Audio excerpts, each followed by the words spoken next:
Fonoquinesis.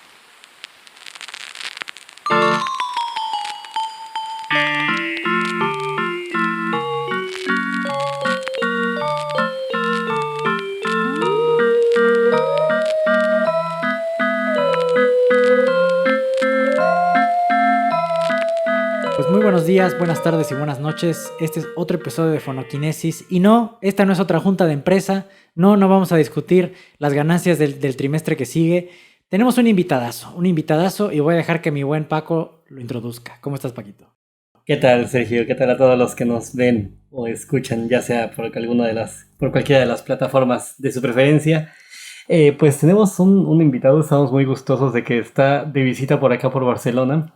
Les presentamos a Guillermo Chacón. Él es doctor en física por la Universidad Autónoma Metropolitana y pues actualmente se encuentra haciendo una residencia académica en Berlín, en Potsdam, y ahora estuvo un par de semanas aquí de invitado de la Universidad de Barcelona. Entonces, por eso, aprovechando su visita, pues decidimos invitarlo a hacer un capítulo acá muy especial. Vamos a estar hablando de ciencia en la ficción cinematográfica. Ojo, no vamos a hablar de ciencia ficción como tal, sino vamos a hablar de cómo la ciencia es reflejada en la ficción cinematográfica. ¿Qué tal, Guillermo? Hola, pues muchas gracias a ustedes por la invitación, porque se pueda realizar esta colaboración. Es muy interesante para mí también pues estar aquí con ustedes. Gracias. Bienvenido, Guillermo. Pues sí, yo creo que nuestros espectadores y nuestros escuchas se iban a preguntar, ¿no? ¿Por qué tienen un físico en el podcast si estamos hablando de cine? Pues ya lo saben, muchachones y muchachonas. Este podcast va a ser muy interesante porque realmente yo creo que muchas veces, si eres muy clavado de la ciencia ficción, ¿no? Nos gusta un poco hablar de, pero es que eso no hubiera pasado en la vida real, ¿no? O es que eso no tiene este trasfondo teórico, o es que esto no funciona, o esto sí. Pues ahora sí les traemos las respuestas a sus preguntas, porque aquí el buen Guillermo nos va a ayudar bastante a resolver pues algunas dudas que tenemos, ¿no? Algunas dudas que nosotros nos hemos planteado, yo creo que en algún momento de algunas de estas películas. Así que voy a dejar a mi buen Paco que empiece y nos hable un poco de la primera película y vamos a darle. Pues fíjate que más que una película como tal, en primer lugar es eso, ¿no? Decir que finalmente sí, ¿no? Parece que no, pero creo que ese va a ser nuestro episodio más geek. Porque vamos a estar hablando justamente de cómo la ciencia es percibida ahí en el cine, ¿no? Y en particular en el cine hollywoodense, ¿no? Que es lo que más vemos, ¿no? Entonces, justamente me gustaría empezar por preguntarte eso, Guillermo, ¿no? O sea, ¿cuál ha sido, o sea, tú como gente que ve cine, pero como gente dedicada a la ciencia, ¿no? ¿Cuáles son te enfrentas a esa dificultad de repente decir esto como que sí estuvo muy mal hecho, ¿no? No es así, o que de repente te sorprende el hecho de que sí lo utilicen bien los conceptos Sí. a los que se refiere? Sí, es bien interesante cómo en las películas de ciencia ficción pues, de hace unos años, pues se tomaban muchas libertades artísticas, pues obviamente sin tener mucha precisión científica, y conforme ha pasado el tiempo, pues han ido mejorando y han querido tratar de, bueno, supongo que es lo que quieren los directores, yo no sé mucho de eso, pero lo que se refleja en la pantalla, pues sí han mejorado bastante en la precisión científica, aunque claramente con pues, licencias artísticas y cinematográficas, desde fotografía, supongo, hasta el guión y todo, ¿no? Y uno de los temas recurrentes que creo que pasa en muchas películas que nos gustan, pues son los viajes en el tiempo. Entonces, por ejemplo, una película súper clásica, supongo ustedes han de saber mejor que yo, pues es realmente la de Volver a Futuro de los 80s. De Robert Zemeckis, así es. Ahí, bueno, plantean sobre todo, creo que es en la 2, ustedes son los expertos, plantean esta idea de que, de hecho creo que es al final de la primera, ¿no? Que se iba a regresar justamente a un punto donde, bueno, en la primera pasa todo esto de que regresan y pues conoce a su padre de joven, etcétera. Y pues y después regresa y la realidad está completamente alterada de cómo la conocía él, ¿no? Y en la segunda, pues se genera como una versión alternativa de otras realidades, etcétera. Y pues bueno, esto en la ciencia pues no está permitido. Sin embargo, sí hay una manera de salir de eso, ¿no? digamos, la teoría que podría explicar los viajes en el tiempo es la teoría de la relatividad de Einstein, porque una de las cosas que pone esta teoría una de las cosas que explica es que pone al tiempo como si fuera otra dirección, ¿no? Así como tenemos derecha, izquierda, arriba, abajo, ¿no? Para dar las coordenadas para llegar a algún lugar, el tiempo es más o menos lo mismo, ¿no? Entonces, en la teoría de Einstein no está realmente prohibido ir hacia atrás o hacia adelante, como tal, pero sí tiene que cumplir ciertas características, etcétera, ¿no? Entonces, digo, las ecuaciones y la teoría pues, son matemáticamente muy complicadas, pero por ahí un matemático en los 40, que es Kurt Gödel, encontró una solución muy chistosa que le llaman las curvas temporales cerradas. Eso ya suena muy matemático, ¿no? Pero exactamente es en el espacio, pues una curva que se cierra, ¿no? Imagínense una circunferencia, un hilito, ¿no? Que se cierra, una dona, ¿no? Lo que sea. Entonces, estas curvas, como el tiempo ahora también es una dimensión, pues realmente están permitidas por la teoría, ¿no? En realidad no las prohíbe, pero son muy raras, porque quiere decir que si yo viajo al futuro, si sigo viajando al futuro, digamos con la evolución normal, y llega un momento en que me tengo que regresar al pasado para poder crear la curva, si no, no puede existir. Pero entonces eso arma un ciclo que se va repitiendo todo el tiempo, ¿no? Y no puedes, digamos, salir de ese ciclo. Entonces, y pues hay varias películas que plantean eso, me parece, ¿no? Por ejemplo, estas películas donde el protagonista tiene que regresar a un punto de muchas veces Looper, por ejemplo, ¿no? hasta repetir, hasta salir, ¿no? Ajá, Looper, por ejemplo, ¿no? Esta película de Looper, ¿no? De Brian Johnson. ¿Brian Johnson se apellida? Creo que sí, Johnson. Bueno, el de Knives Out. No me acuerdo, pero Brian Johnson suena como el cantante de AC/DC. Ya no sé si es el cantante o el director. Pero justo lo que mencionabas, por ejemplo, hay una película en específico que es con Tom Cruise y Emily Blunt, me parece. Sí, ¿no? Que lo que Al pasa, filo del mañana. que lo que pasa es que va regresando como al mismo punto. O sea, se muere, regresa otra vez al mismo punto, se muere, regresa al mismo punto, ¿no? Y qué bueno que mencionas este primer tema, porque estoy seguro que todos nuestros escuchas estaban pensando en lo mismo, ¿no? A ver, como seres humanos nos obsesiona el tiempo. El tiempo es lo único que no podemos evitar, ¿no? No podemos hacer muchas cosas y es algo que seguimos tratando de entender, ¿no? Me imagino que es algo que todavía no entendemos completamente, ¿no? Pero sí que nos obsesiona y a nivel narrativo yo creo que genera muchísimo de qué hablar.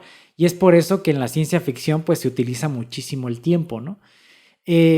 Antes de seguir hablando con el tiempo, yo quería hacerte una pregunta que a mí me parece muy interesante, que a los matemáticos, por ejemplo, en las películas les choca mucho ver las pizarras llenas de ecuaciones que no tienen nada que ver con lo que se está hablando en la película, ¿no? Entonces, de repente tienes un genio matemático, ¿no? Y en la pizarra tiene una ecuación, un arreglo simple, ¿no? O una sumatoria, algo que podías ver, no sé, en la universidad, ¿no? ¿A ti alguna vez te ha pasado, por ejemplo, en películas donde ves que están desarrollando teoremas físicos en una pizarra o en alguna cosa y que tú dices, eso no tiene nada que ver con lo que está pasando en la película, ¿no?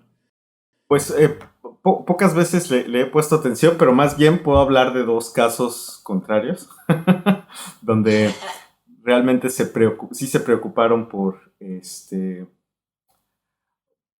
evitar ese punto. Uno es una película con Robin Williams y... Ajá, Good Will Hunting. Ajá. ¿Cómo Con se llama? Matt Damon. Matt Damon, Matt claro. Damon. Sí, que justamente ponen... La ecuación es muy sencilla porque en el contexto de la película recuerdo que el profesor pone una ecuación que los alumnos no pueden resolver y llega Matt Damon, que es un empleado de la universidad, y la resuelve, ¿no? Lo interesante, lo interesante es que la ecuación sí es real, ¿no? Sí se puede, vaya, es un problema, ¿no? Que se puede resolver, etcétera. No es tan difícil en realidad como lo plantean ahí. Porque de hecho yo la he llegado a ver en cursos como de segundo, tercer semestre, entonces pues, tampoco es tan complicada, pero sí es real, ¿no? Otra que me gustó mucho es una película, no recuerdo su nombre, pero es una niña que es, pues, con un coeficiente intelectual alto y ¿cómo se llama el otro actor? El Capitán América, Chris Evans. Chris Evans, es su tutor, me parece, o no recuerdo si es su tutor o su papá. Sí, es su padre adoptivo, algo así. Sí, algo así. Y entonces hay una discusión con esta niña y un profesor de la universidad de una ecuación realmente fundamental y muy importante para la estadística. Entonces, y realmente la niña lo discute muy bien, ¿no? Y la soltura con la que lo hace a mí me fascinó, porque realmente expresa una pasión que poca gente entiende, que muchos de los que nos dedicamos a esto de las matemáticas y etcétera, pues a veces sentimos, ¿no? Entonces, esa ha sido una cosa muy, muy interesante, ¿no? Fíjate, a mí, volviendo un poco, para volver un poco a lo del viaje en el tiempo, ¿no? Ya hablaste de Volver al Futuro. A mí me interesaría saber Endgame e Interestelar. Oh, sí. Bueno, sí, quiero hablar de eso, pero si me dejan mencionar otra película antes, porque hay una película en donde realmente de principio a fin aparece en esta curva que les mencionaba, la curva cerrada temporal de Gödel, que es la de 12 monos. Ah, claro. La película, claro. Terry Gilliam. Es genial cómo pues lo eligen, etcétera, pasa por toda la aventura que tiene que pasar y realmente al final es el principio de nuevo de toda la aventura, porque tenía que pasar absolutamente todo para llegar a ese punto. Entonces, esa es una curva cerrada temporal que podría en principio existir, porque realmente se autoalimenta a sí misma, ¿no? Y que tengo la impresión de que sería la de Terminator. En la primera, vaya. La primera, ¿no? Porque el héroe se termina embarazando a la heroína, ¿no? Entonces, finalmente él tenía que volver al pasado para que ocurriera. Sí, bueno, eso crea otro tipo de paradojas, pero sí, también. Sí, podría. Pero 12 modos es magnífica, eso. Sí. 12 modos es extraordinaria. Sí. Y bueno, qué bueno que mencionas Endgame y Interestelar, porque, por ejemplo, en Endgame, digo, Marvel se ha esforzado un poco bastante, a pegarse a varias cosas y demás. Bueno, digo, las películas de superhéroes, ya sabemos todos, son muy hollywoodenses, muy taquilleras, muchas cosas visuales, pero en algunas hay como partes interesantes que se pueden rescatar, ¿no? Por ejemplo, la premisa de Endgame, donde pues Ant-Man, que puede viajar al reino cuántico, donde las cosas no se comportan como en la cotidianidad, pues es algo muy, muy cierto. En realidad, en la mecánica cuántica pasan cosas muy, muy extrañas. Yo quisiera hablar de un par, ¿no? Que son... pues la mecánica cuántica, como teoría matemática, está basada en la probabilidad. Entonces realmente no puedes determinar dónde está una cosa o ya sea una partícula, un auto, algo que se está moviendo. Tú no lo puedes determinar con exactitud, sino solo puedes, decidir la probabilidad, ¿no? Y entonces en ese sentido, un científico alemán, de los primeros que creó la teoría, que se llama Werner Heisenberg, que también nos recuerda, no sé, Breaking Bad, por ejemplo, ¿no? El nombre de ahí sale, de hecho, el nombre de Walter White. Sí. Heisenberg, el de la mecánica cuántica. Sí, no el de las metas. Él escribe una desigualdad que se conoce como el principio de incertidumbre, que está basada en probabilidades. Y esencialmente lo que nos dice es que no podemos saber la posición de un objeto moviéndose y su velocidad con infinita precisión, ¿no? O si sabemos la posición donde está, no tenemos forma humana de saber qué velocidad lleva. Y viceversa. Si sabemos qué velocidad lleva, quién sabe dónde esté, ¿no? O sea, solo podemos medir una de las dos características. De hecho, por eso hay un chiste luego entre los físicos, ¿no? Porque hay una cantidad que se llama el momento, que está relacionada, es la velocidad pero escalada, ¿no? Y que dice, ¿por qué los físicos teóricos no pueden tener relaciones? Porque si cuando encuentran el momento no encuentran la posición, etcétera. Entonces sí, muy geek, yo sé. Pero bueno, y este principio justamente es cuando se aplica al tiempo, que es cuando se aplica la relatividad, etcétera, resulta que así como la velocidad y la posición están relacionadas de esta manera, el tiempo está relacionado con la energía. Entonces, cuando yo tengo una energía muy concreta, el tiempo, yo no sé exactamente cuándo estoy obteniendo esa energía. Entonces hay un hueco ahí, ¿no? Es una escala de tiempo en donde podrían pasar cosas muy raras, ¿no? En particular esto de que bueno, en ese intervalo de tiempo yo puedo ir hacia atrás, ¿no? Y puedo ir hacia atrás tanto como yo quiera, ¿no? Entonces es una de las premisas de Endgame, de hecho. de Endgame, sí, para viajar en el tiempo y hacer todo esto que dice, ¿no? Ahí, vaya, toman otras descripciones, que es la creación como de ramas temporales, etcétera, ¿no? Esas no serían curvas cerradas como la de 12 monos, sino, bueno, esas ya son licencias artísticas muy bonitas, pero que pues no podrían realizarse. Sin embargo, bueno, hay un par de cosas más, ¿no? Vaya, como Ant-Man es el que hace todo esto, si recuerdan en Ant-Man 2, ¿no? En la película. Sí es en la 2, donde se supone que Ant-Man va al reino cuántico y salva a la madre de... Sí, a la Wasp original. De Wasp, sí.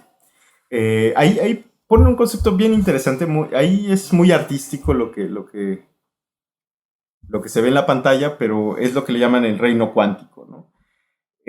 Resulta que por este mismo principio de incertidumbre hay unas escalas, conocidas como la escala de Planck, donde no podemos saber lo que está pasando de ninguna forma, ¿no? Ni en el tiempo, ni en la energía, ni en la velocidad, ni nada, ¿no? Entonces, un físico que se llamaba Wheeler, me parece que fue él describió estas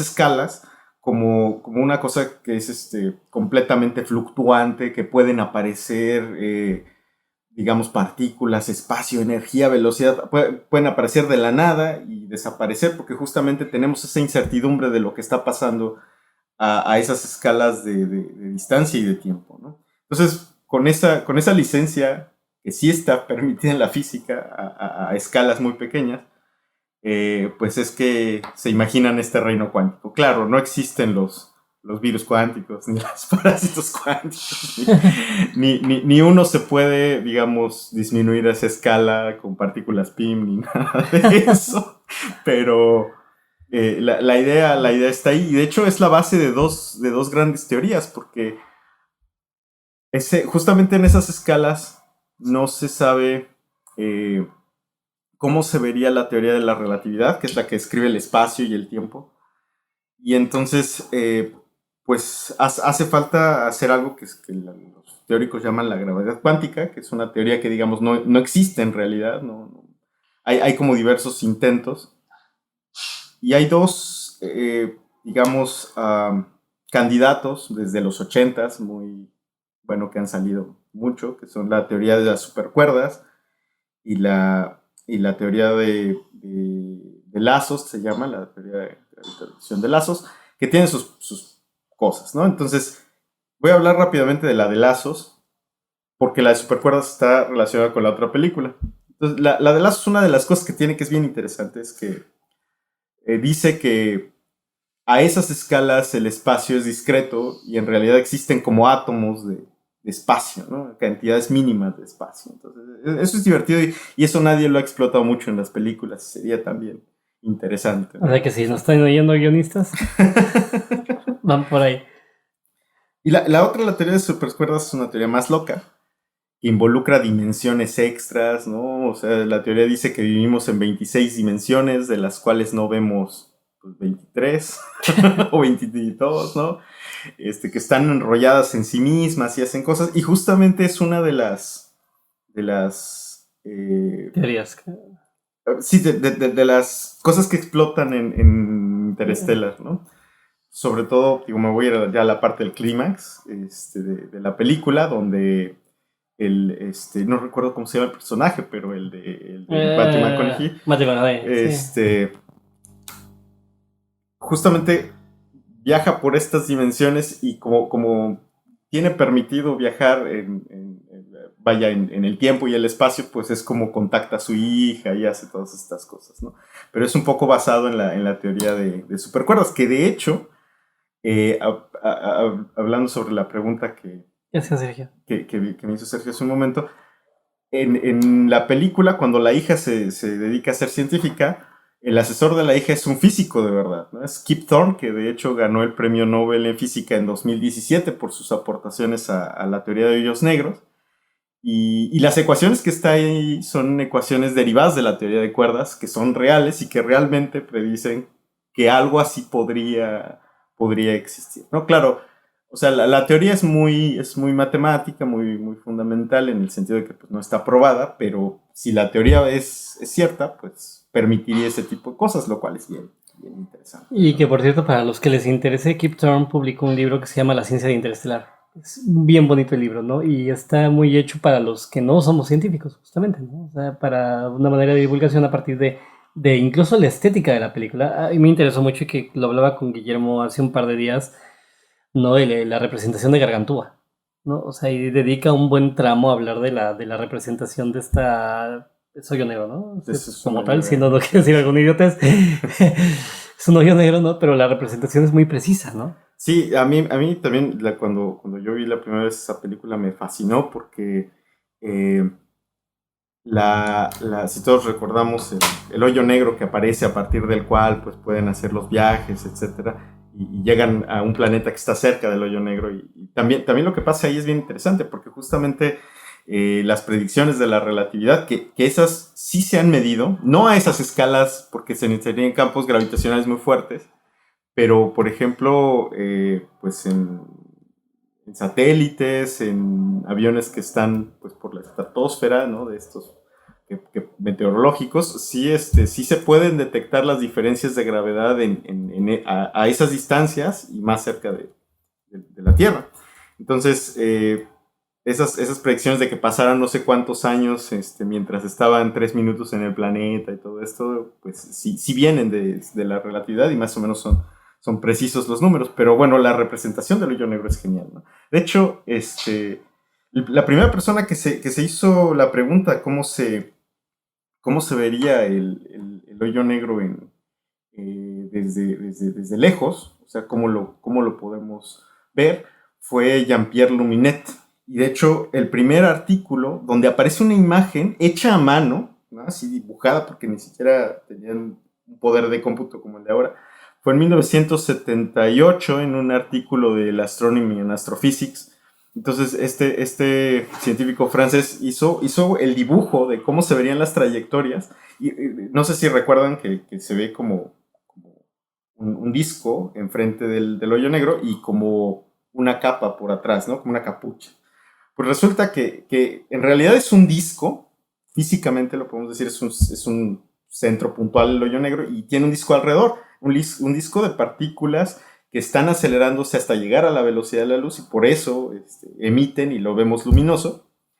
Pero la parte de atrás del disco, digamos el campo gravitacional que está en el hoyo negro, hace un efecto que se llama en física de gravitational lensing, ¿no? Lente gravitacional, y entonces lo distorsiona de tal forma que se ve como si fuera una capucha del agujero negro, pero en realidad está por atrás, es un disco dando vueltas, como los anillos de Saturno más o menos, ¿no? Pero en realidad, si lo vemos de frente, lo veríamos así. Y lo más interesante, o sea, digamos, después de... Que ahí interrumpo un momento, pero ahí le vamos a pedir a nuestro queridísimo Luis que muestre la imagen, ¿no? Para que la gente se haga una idea de cómo es el coso, ¿no? Sí, claro, es muy bonito, ¿no?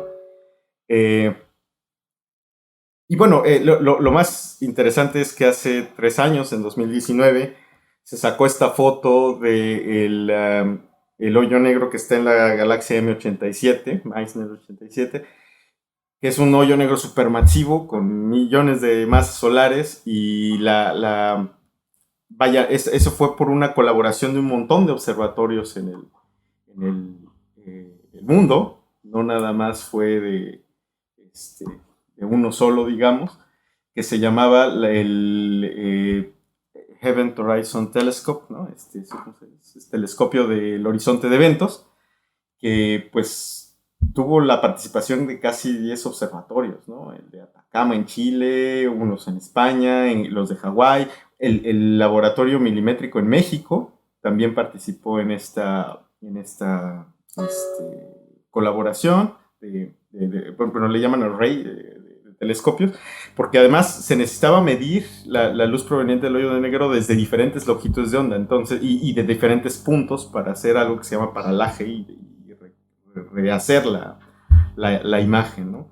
Entonces, fue muy interesante, ¿no? Y luego este año, apenas en marzo, salió les decía, este año salió de esa misma colaboración, en mayo salió la fotografía del agujero negro Sagitario A estrella, que es el agujero negro en el centro de la Vía Láctea. La gente se preguntaba por qué no sacaron primero esa si está más cerca, ¿no? Porque la M87 está más lejos, pero pues justamente es más pequeño el hoyo negro y entonces no se podía ver. Además, como está tan cerca, hay muchísimos objetos luminosos, ¿no? Muchísimas estrellas, cúmulos, etcétera, que pues no dejan ver, apuntar el telescopio directamente hacia allá, pero bueno, pues con los métodos que se han ido refinando, pues lo pudieron sacar, ¿no? Y la similitud es excepcional, ¿no? De hecho, la similitud de la fotografía que era Luminet, es fascinante, ¿no? No sé si puedo... No se preocupen a los que nos escuchan, vamos a tener imágenes de todo esto para que la puedan ver, ¿no? Sí, por ejemplo, bueno, esta es la imagen que hizo a mano en 1979. Wow. Bueno, se les voy a pasar. Y es idéntica, si uno la ve, es idéntica a la de Kip Thorne, que es, digamos, él fue el que asesoró en lenseo gravitacional para que se viera de esa forma el hoyo negro, ¿no? Entonces, bueno, sí es genial, ¿no? Yo tenía otra pregunta que quería hacerte, en específico acerca de otros físicos, porque en realidad es muy interesante, por ejemplo, como dices, cómo esta persona asesoró, ¿no? En Interstellar, y bueno, gracias a este asesoramiento, pues tuvimos muchísimas cosas que se acercaban bastante a la realidad. Y yo creo que como espectador, incluso si uno no es físico, ¿no? O no se dedica a la ciencia, pues aprecia bastante que haya este tipo de investigación porque lo nota. No notas que no está. Y yo creo que por eso Interstellar le fue tan bien y fue tan buena película, ¿no? Porque no está tan alejada de la realidad. O sea, no hay cosas que estén tan alejadas. Bueno, y además que la premisa, pues no solo tiene que ver con la ciencia, ¿no? Que hay un trasfondo emocional y hay bastantes cosas. Otra película que a mí me causa duda y quería preguntarte, no sé si la has visto, es la película sobre la vida de Stephen Hawking. Esta película de... ¿Cómo se llama? La teoría del todo. La teoría del todo. Entonces, esta película, bueno, al final fue bastante popular y yo quería preguntarte como físico, ¿no? ¿Qué opinaste de esta película? Si opinas que lo que pasó en esta película a nivel... Sí, o sea, se utilizó ciencia en ciertos sentidos, pero yo creo que es uno de los científicos más famosos, ¿no? Que ha habido ever. Sí, bueno, yo creo que de los más importantes en el área de la astrofísica, porque de hecho con él fue que se empezó a estudiar esta intersección entre la física gravitacional, ¿no? La relatividad de Einstein y la teoría cuántica. Él fue de los primeros, ¿no? que trabajó con esto. Y de hecho, la película, bueno, a mí en lo personal sí me gustó, es bastante precisa, ¿no? La vida de Hawking, pues, digo, estuvo llena de tragedias, desde que pues empezó con vaya, no estoy seguro si fue si era parapléjico, pero no fue un accidente, porque esclerosis, era esclerosis, focalizada, ¿no? ¿Cómo se llama? Bueno, la que no es múltiple, vaya.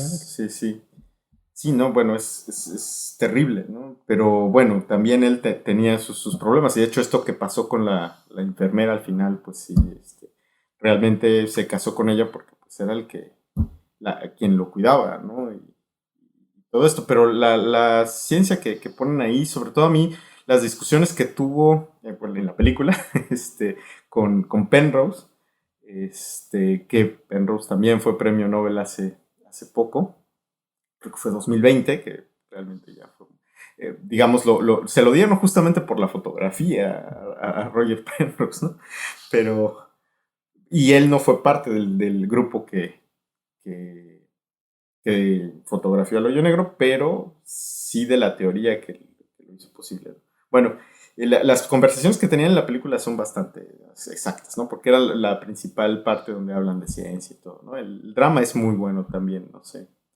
Este actor, ¿cómo se llama? Ay, Eddie Redmayne. Sí, bueno, ahí le fue bien, que digamos. es exactamente, que es su único buen papel y eso porque no se tenía que mover básicamente, ¿no? Justo en esta película, bueno, ya nos hablaste, por ejemplo, de una teoría que no ha sido utilizada todavía en las películas, ¿no? Como es la teoría de lazos, que era de lo que nos estabas hablando, que me parece bastante interesante, ¿no? La representación del tiempo en unidades mínimas, ¿no? Como los átomos. Y tú por ejemplo, tienes sabes de algunas otras teorías que tú dirías, pues mira, esto quedaría muy bien en una película, ¿no? O nos podrías hablar un poco de cosas porque muchas veces, yo creo que en la ciencia pasa mucho lo que pasa, por ejemplo, en la cultura popular, ¿no? Que hay cosas que se ponen de moda y de repente todos están investigando acerca de eso, ¿no? Y luego hay otras cosas que funcionan y luego hay otras cosas que pues generan más fondos, ¿no? Entonces se incentiva más la investigación hacia cierto lugar porque pues es lo que da más dinero para seguir investigando, ¿no? Pero tú, por ejemplo, nos podrías hablar de teorías que igual y no serían tan conocidas, ¿no? O de ideas que te parecen peculiares de ciertos científicos, ya sea contemporáneos o más atrás, que hayan tenido ideas que tú dices, pues mira, esto estaría interesante si se adaptara a una película. Uy, bueno, pues hay muchas cosas interesantes, pero, por ejemplo, hay una teoría que hay una película al respecto y se me hace una película terrible, ¿no? Que se llama El efecto mariposa. Sí, es horrenda, sí. Que trata de retratar algo que se conoce como la teoría del caos, que fue muy popular en los 80s, en los 90s, y bueno, esa teoría lo que dice en realidad es que cuando hay sistemas físicos que cuando los perturbas un poquito no puedes predecir, ¿no? Por la estructura que tienen internamente, por el grado de relación entre sus componentes, no puedes predecir cómo se va a comportar. Pero la idea popular que dice la gente es que los sistemas, bueno, la que está basada esta película, es que los sistemas están tan conectados que si una mariposa aletea no sé dónde, pues puede generar un tornado en no sé dónde más, ¿no? Pero lo cual es cierto en el sentido de las ideas, pero están mal leídas, están extrapoladas al extremo, ¿no? De que si tú modificas un poquito el sistema al inicio, pues va a dar, no lo puedes predecir. Pero es diferente esa premisa a lo de la mariposa, ¿no? Y la película pero es terrible, que esto ¿no? pasa mucho, ¿no? Además, ¿no? O sea, por ejemplo, está el caso de esta película Lucy, ¿no? El ser humano solo utiliza el 10% de su capacidad Sí. cerebral, ¿no? Cuando no es cierto, ¿no? Vaya, o sea, en fin, es algo muy típico, ¿no? Pero además lo más divertido es que la gente cree más en lo que nos dijeron en la película que cuando nos explican cómo va. Sí, exacto, sí. Y bueno, por ejemplo, de esto de la teoría del caos, que así se llama y que es un nombre desafortunadísimo, pero bueno, ha nacido una teoría más reciente que es la de los sistemas complejos. Realmente los sistemas complejos, la premisa es que están muy conectados y que las formas y las conexiones que tienen pues no son tan sencillas como para seguirlas con una ecuación matemática simple, sino que pues hay que hacer más cosas, ¿no? Hay que usar no solo matemáticas como las que están en física, sino también hay que usar estadística y hay que usar otras cosas. Yo creo que eso puede dar lugar eventualmente a teorías, a guiones interesantes, porque una de las cosas que saca la teoría del caos es que, la teoría de los sistemas complejos es que hay sistemas que, digamos, aunque sean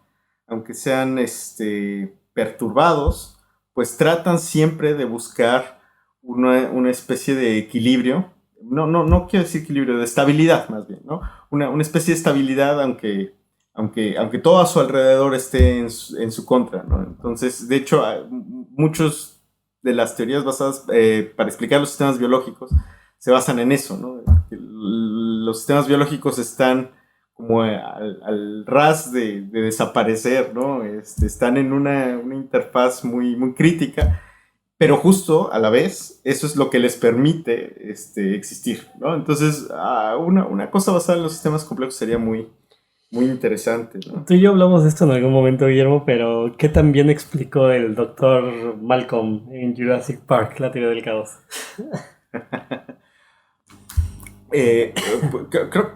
Creo que bien, digo, realmente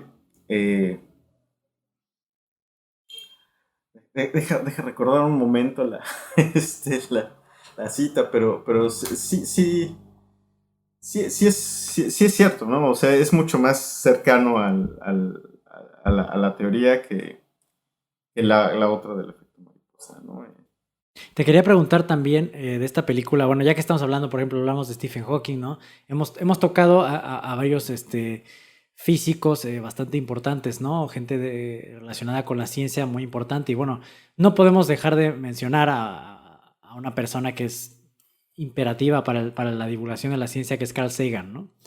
Y bueno, se han hecho bastantes cosas de Carl Sagan y a mí me gustaría hablar de una película en específico que además también tiene a Matthew McConaughey, que además le gusta hacer, a este señor le gusta hacer ciencia ficción, ¿no? Es que se llama Contacto, ¿no? Pero pero ahí le hace del sacerdote, ¿no? Además. Sí, exacto, o sea, los papeles se voltean.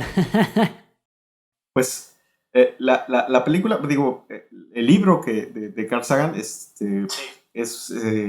ciencia ficción y él lo escribió un poco también como un halo de esperanza de que no somos algo fortuito en el universo, ¿no? Porque las leyes, o sea, lo que vemos alrededor y al viajar en el mundo y te das cuenta que es tan pequeño, pues sería un desperdicio que no hubiera otro tipo de vida, aunque no fuera con la misma conciencia que nosotros, pero en otro lado, ¿no? Y el libro es muy interesante, ¿no? Pero la premisa ahí, la parte, digamos, científica interesante es la existencia de algo que sí se predice en las leyes en la relatividad, que son los wormholes o agujeros de gusano. De hecho, hay ya todo un zoológico de estos objetos geométricos, en donde uno podría viajar en un momento, en un lugar del espacio en un momento, ¿no? Casi sin percibirlo, podría viajar muchísimo tiempo y a lugares muy lejanos, casi de manera instantánea, ¿no? Entonces, esa es lo que inspiró el libro y la película creo que es bastante buena. Digo, aparte, bueno, tiene a Jodie Foster. Sí, entonces, que además creo que todos recordamos la clásica, explicación con la hoja, ¿no? De los hoyos de gusano, ¿no? Que dicen, bueno, es que sería esto, ¿no? Y de repente más bien el hoyo de gusano es como hicieras esto. Llegas de punto a este punto, ¿no? Ese momento de la película además es muy bonito para los que somos bien brutos para estas cosas, ¿no? Porque lo pone muy claro. Ese pasaje, por ejemplo, creo que no está explícitamente en el libro. No, pero era una de las formas que Carl Sagan utilizaba en sus pláticas para explicar estas cosas. Entonces fue muy bueno tenerlo claro, ahí. Sí. Y que además es una de esas películas en que vemos cómo el guión tiene que cambiar, ¿no? Porque de hecho eran 7 astronautas en la novela los que viajan, si mal no recuerdo, pero son más. O sea, no nada más es el personaje de Jodie Foster, ¿no? Ella es una de las que va, que por cierto, además ella es mucho más, en el momento es mucho más joven que el astronauta, ¿no? De la novela. Sí. Pero sí, eso es bien interesante, ¿no? O sea, como iban varios, cada uno lo experimenta de manera distinta, ¿no? O sea, un poco en homenaje también al Planeta Prohibido, ¿no? O sea, un poco también ahí homenajeando el Planeta Prohibido. Fíjate que a mí me interesaría mucho una pregunta. Esto tú y yo lo comentamos ayer, Guillermo, cuando estábamos hablando del episodio. Pero hablemos del lado contrario, ¿no? O sea, cuando la ficción inspira a la ciencia. Eso también es muy interesante, ¿no? Hay trabajos recientes también de esto. Y hay tres cosas que yo podría platicarles un poco. Aunque también quisiera hablar de otro, de Venga, otro, venga, tú date. de otra película. Digo muy brevemente, Date, pero date. hablando de estas cosas de relatividad y etcétera, hay otros, digo, y ahorita que hiciste el ejemplo también de los agujeros de gusano, etcétera, la teoría de la relatividad, una de las cosas que tiene es que es como muy geométrica, ¿no? No sé si en algún momento han visto esta explicación que se da de qué es el espacio-tiempo de Einstein, y qué es la gravedad, y que la gente agarra una sábana y pone un peso en medio, y entonces se ve como la sábana se dobla, y si uno pone una canica, pues se ve que da como unos giros antes de chocar con la masa del centro. Y pues es esencialmente la forma en cómo la relatividad describe el universo, ¿no? Como Einstein describe todo. Y esto de la hoja que se dobla y que en realidad, en lugar de pasar y ir por la superficie, uno la atraviesa, es la misma idea, ¿no? Entonces, curiosamente, hay una película, hay otras cosas que salen de la relatividad, digamos, deformando cosas, y hay una que me gusta mucho, ¿no? Imagínense una sábana plana, ¿no? Ahorita sin masa ni nada, y entonces, imagínense que la doblamos de arriba, de atrás, ¿no? Imagínense que la doblamos así de atrás, no tengo ninguna sabor porque la doblamos de atrás y la jalamos hacia abajo de adelante. Entonces, los puntos de la sábana, pues están, digamos, desde el punto de vista de la sábana, pues están quietos, pero se están moviendo si yo hago esa maniobra, ¿no? Y eso es interesante porque es una de las formas que los científicos han intentado para poder viajar más rápido que la velocidad de la luz, ¿no? Recordemos que en la relatividad especial de Einstein, una de las restricciones en la física es que nada puede superar la velocidad de la luz. Y eso, pues, plantea un montón de restricciones tecnológicas para la exploración del espacio, para los viajes en el tiempo, para todo lo que quisiéramos hacer en las películas, ¿no? Porque pues, no se puede superar Ese límite. ese límite, y entonces las galaxias más cercanas están a 200.000 años luz, pues, que es la distancia que tarda en recorrer la luz en un año. Entonces tendríamos que llegar 200.000 años, yo qué sé, y pues no sería viable, ¿no? Entonces, una forma de hacer el viaje más corto es esto, eh, y hay una fórmula que está medio inspirada, no sé si en el cine, pero sí en la ciencia ficción, ¿no? En Star Wars y Star Trek, ¿no? Que de hecho en la ciencia, en la física, se llama el warp drive, ¿no? Igual que en Star Trek, que es justamente pues viajar más rápido que la luz, pero aquí como lo hicieron, de hecho lo hizo un profesor de la UNAM, el que se le ocurrió esto en Wow. 1994, el doctor Miguel Alcubierre, que yo tomé clases con él en algún momento, bueno, algún seminario o algo así. Goya.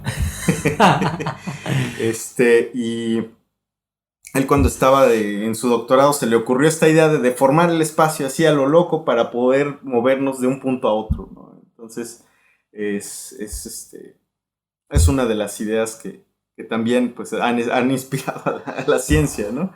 Y digo, desgraciadamente las condiciones de energía que se necesitan son muy demandantes, ¿no? En el artículo original, una de las cosas que Miguel pedía para hacer el warp trap es tener energías negativas. Entonces, bueno, eso no existe, etcétera. Pero es bien interesante porque el año pasado un investigador me parece que es de Houston, de la Universidad de Houston, eh, pudo hacer un mini warp drive cuántico, siguiendo con la idea esta de las incertidumbres, de que no sabemos qué pasa a ciertas escalas. Hay una cosa que se llama el efecto Casimir, que es algo que podemos medir y que, pues para no hacer el cuento largo, es la energía que hay entre dos placas, ¿no? Si yo tomo un poco dos placas y hago un vacío entre ellas, hay algo que se llama el vacío cuántico, que en realidad es algo que no está vacío, ¿no? Por estas incertidumbres, nosotros, o el vacío, puede no estar vacío, sino estar lleno de partículas que se crean y se destruyen todo el tiempo. Así de raro es el quantum real de Ant-Man, ¿no? Entonces, y el chiste es que eso se ha podido medir, ¿no? Ya no es solamente una idea, sino se mide una fuerza entre estas dos placas, wow, ¿no? Como que se atrayeran, pero no es campo eléctrico, no es nada más que el vacío actuando. Entonces, con esa fuerza, por esa energía subyacente a ese efecto, pues se puede generar energía negativa, que es la que necesita para doblar el espacio como lo quiere hacer Miguel Alcubierre.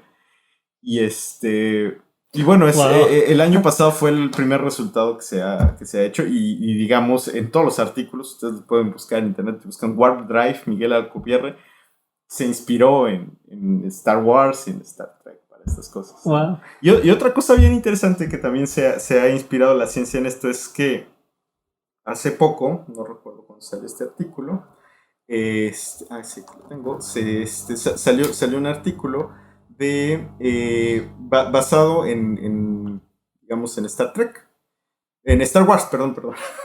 Y una de las cosas que más quisiéramos de Star Wars, pues, es tener un sable de luz, ¿no? Eso sería maravilloso, ¿no? Entonces, hay un artículo que salió en 2019, donde se estudió la posibilidad real de tener un sable de luz. Y entonces hay una buena noticia y una mala, ¿no? La buena es que lo van a lograr, la mala es que vamos a tener a muchos geeks que se van a perder brazos, van a perder miembros. No, muy bueno. No, la buena noticia es que físicamente no hay ningún impedimento de poder hacer un sable de luz. O sea, físicamente, justamente por este efecto Casimir, este efecto de la energía del vacío, se puede agregar unas cosas a las ecuaciones de la electrodinámica, que son las que describen los láseres, y se pueden hacer interacciones. Digo, bueno, una de las malas noticias es que no tendrían ese sonido, ¿no? ¿Cómo que no? Sí, no podrían tener ese sonido maravilloso que tiene. Que por cierto, para los que no lo saben, no es sino una rasuradora eléctrica dentro de un Olla Express. Así fue como se hizo ese efecto de sonido. Sí, entonces, bueno, no podríamos tener De hecho, nosotros lo que nos imaginamos que son como haces de energía que chocan entre ellos, ¿no? Y cuando chocan y empiezan a saltar chispas y todo esto, pues no, porque en realidad para tener estos objetos y que sean, digamos, suficientemente no traspasables entre ellos, porque recordamos un láser, pues es una onda electromagnética, ¿no? Es un haz de luz, y la luz, pues, digamos, pues tiene una cosa que se describe que se llama la longitud de penetración, ¿no? Entonces, pues puede penetrar los objetos hasta cierto punto, ¿no?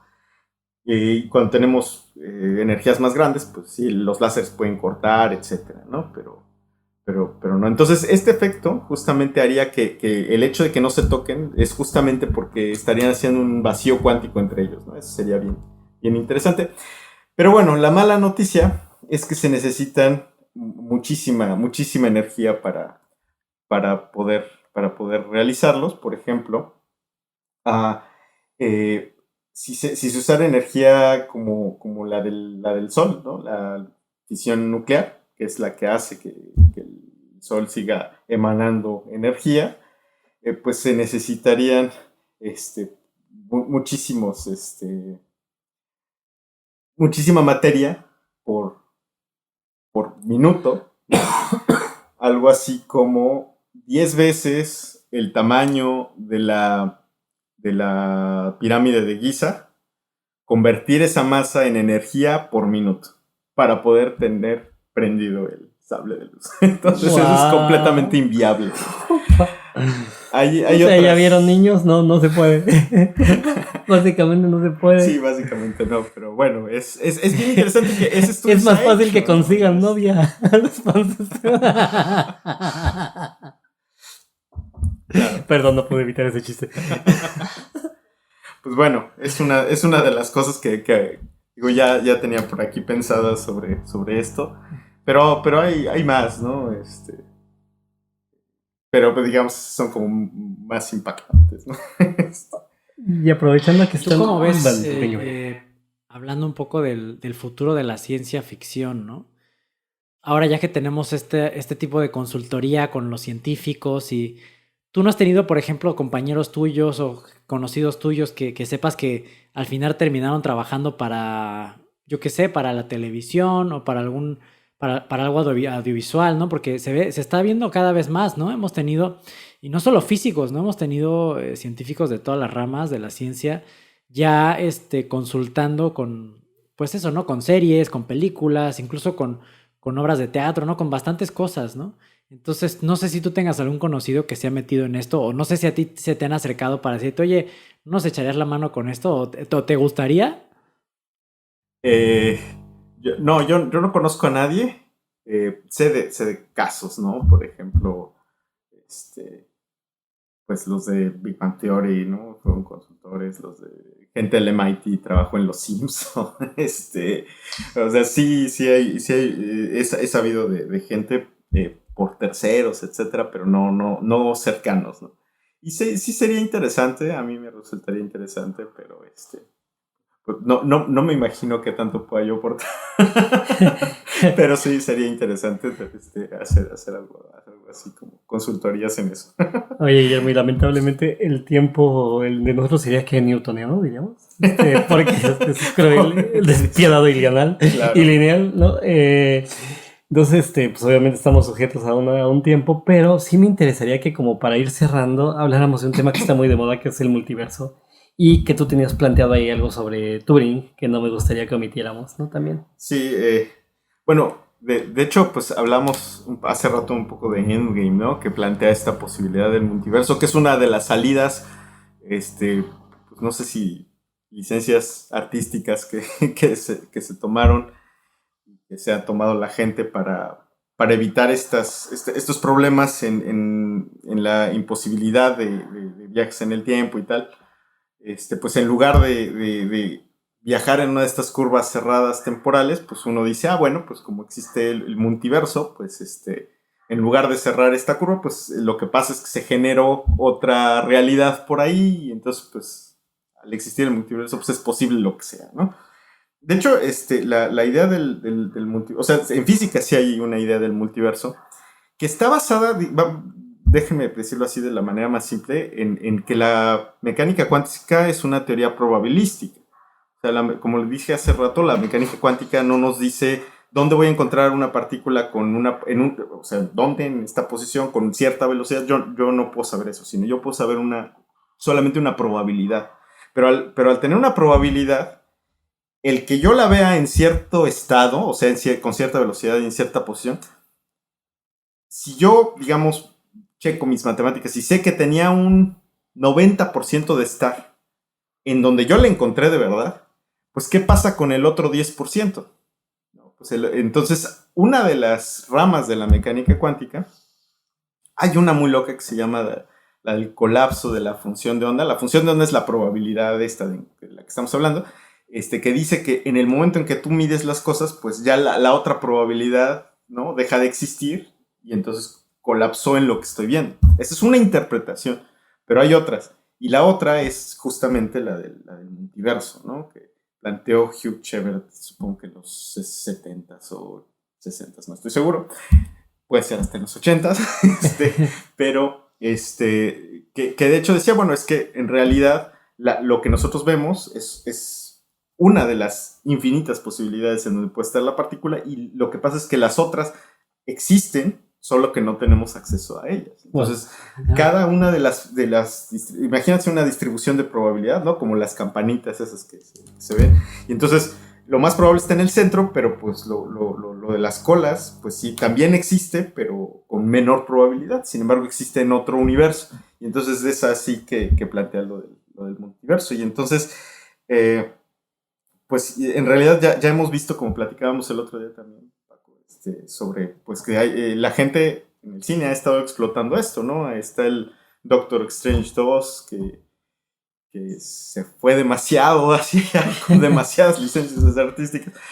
Y está esta otra película que acaba de salir, ¿no? Everything, everywhere, all at once. Sí, sí. Y bueno, también hay otras, ¿no? Que plantean estas posibilidades de yo en varios lugares, digamos, las de DC también, y etcétera, ¿no? Hay una muy buena que se llama Mr. Nobody.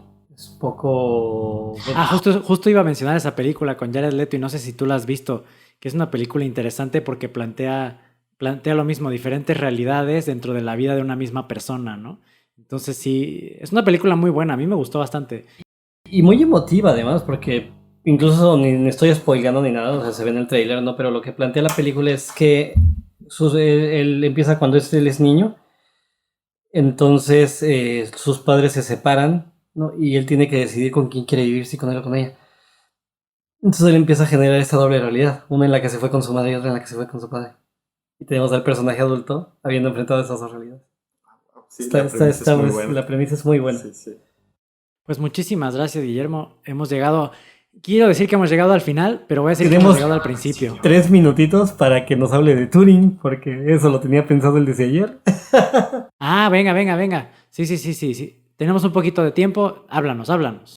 Sí, bueno, lo que pasa es que platicamos un poco de los científicos como que han influido más a la ciencia del siglo XX, y pues siempre hablamos de Hawking, de Einstein, etcétera, pero creo que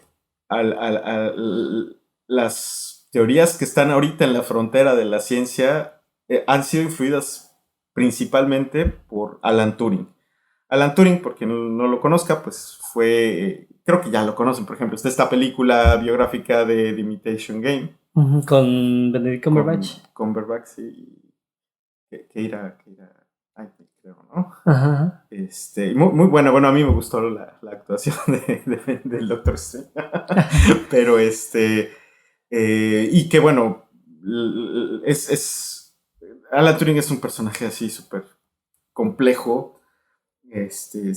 Digo, él era abiertamente homosexual en una época en donde eso estaba penado, incluso en Inglaterra. De hecho, a él lo condenaron por esto, siendo héroe de guerra de la Segunda Guerra Mundial, ¿no?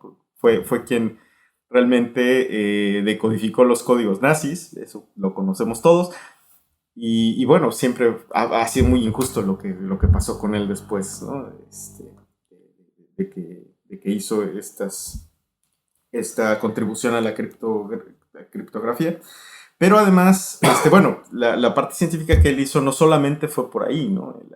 Él fue el padre de la computación, ¿no? Él planteó algo que se llama los problemas computables, qué problemas se puede calcular y qué no, que era algo que un matemático que se llama David Hilbert planteó alguna vez. Entonces, Gödel respondió alguna de las preguntas y otras las respondió Turing, de qué problemas se pueden calcular y cuáles no en matemáticas. Y entonces, basados en ese problema, digamos, la estructura, la arquitectura de las matemáticas que se generaron fue lo que inspiró para hacer la computadora de hoy, en la que estamos grabando, ¿no? Por ejemplo, esto de The Imitation Game, el nombre viene de algo que se llama la prueba de Turing, ¿no? Él se preguntó si podía existir una computadora que puede... hasta qué grado puede imitar a una persona, ¿no? Y de hecho, esa es la base de la inteligencia artificial actual desde el punto de vista de... No solo por inteligencia artificial pensemos en robots, sino actualmente pensamos más en computadoras que están programadas con unas cosas que se llaman redes neuronales, que son redes, ¿no? O sea, nodos que están conectados uno. Y no me refiero a nodos físicos, sino computacionales, ¿no? Un nodo puede ser tu computadora con la mía, que estén conectadas a internet al enviarnos un correo, cosas así. Entonces pensemos más en abstracto en esas redes y las inteligencias artificiales ahora están basadas en eso, ¿no? Entonces, y todo fue a partir de esa pregunta que se hizo Alan Turing, ¿no? Entonces, bueno, bueno, claramente de inteligencias artificiales pues tenemos un montón de películas, ¿no? Hablábamos de la de Spielberg, ¿no? De inteligencia artificial, como este niño empieza a tener como emociones, ¿no? La de Chappie, ¿no? El robot que pues adquiere también como cierta conciencia de sí mismo. Malona más bien, pero interesante del planteamiento. No, y el planteamiento... Está también la de Yo Robot, ¿no? Con Will Smith. Claro, bueno, basado en el libro de Isaac Asimov. Ex Máquina, pero eso lo hablamos que no lo has visto, claro. Sí. Y bueno, ¿no? Varias cosas. Y por último, ¿no? Una cosa para nada más como ideas de qué tanto ha permeado Alan Turing. Él también, digamos, sus trabajos finales fueron alrededor de estos sistemas complejos que mencioné hace rato.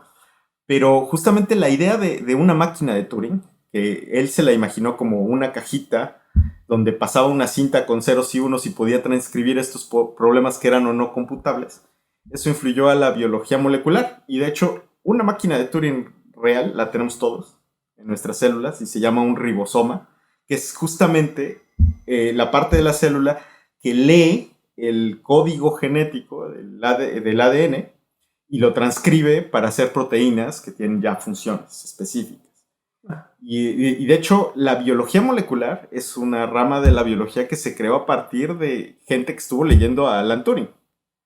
Porque los biólogos antes de esto pues eran clasificadores, taxónomos, etcétera, ¿no? Pero la gente que ahora hace biología, que de hecho han llegado a tal punto que pues en 2020 se le dio el Nobel de Química a dos investigadoras, ¿no? Jennifer Doudna y Emmanuel Charpentier, que trabajaron con edición de genes que se llama el CRISPR-Cas9, que es una maquinita que justamente está basada en unos mecanismos basados en virus, etcétera.